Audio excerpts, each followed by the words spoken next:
When I was a boy, I watched my world explode.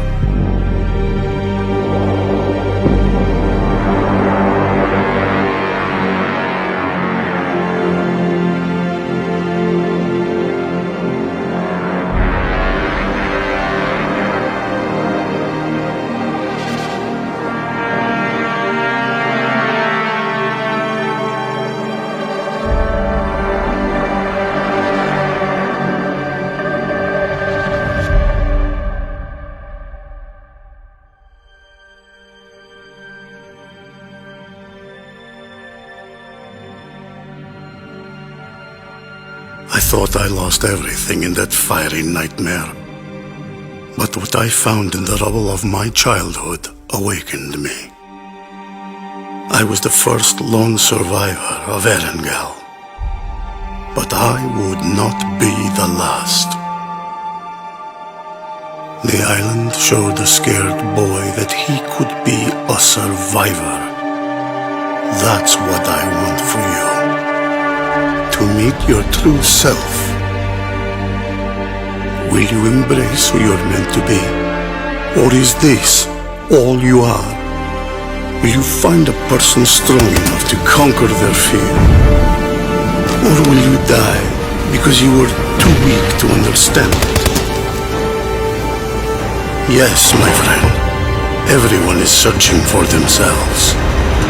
That search ends here, the place I once called home. Welcome to my battlegrounds. Welcome to the Battlegrounds Tour Agency's tour of Erangle. Now, the island itself is pretty infamous, but on this tour you're going to get up close and personal with Erangle and see the major landmarks from the ground, just like a real Battlegrounds contestant. Only difference is, all of you get to leave the island alive. While we're down here, we'll also dive into some of the history of the island. Nobody really knows the whole story about what went down here, but with the help of prominent Battlegrounds historians, we've pieced together some of the clues left behind.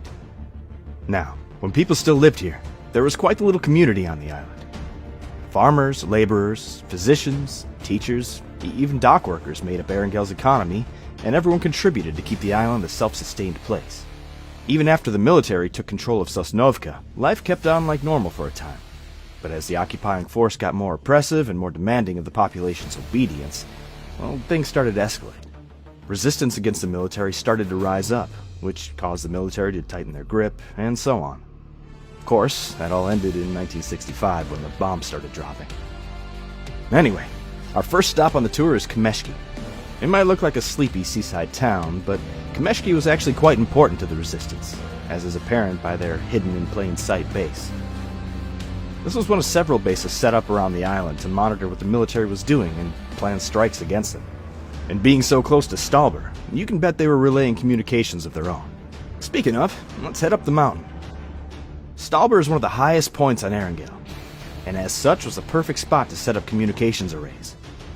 While we don't know for sure which side of the conflict controlled Stalber, the resistance base in Kameshki and the bunker just down the hill tell us that this area was mostly blue territory.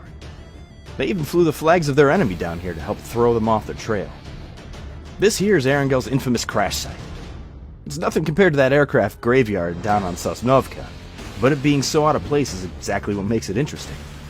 Nobody's quite clear on how the plane went down, but these things don't really have a habit of just falling out of the sky by themselves.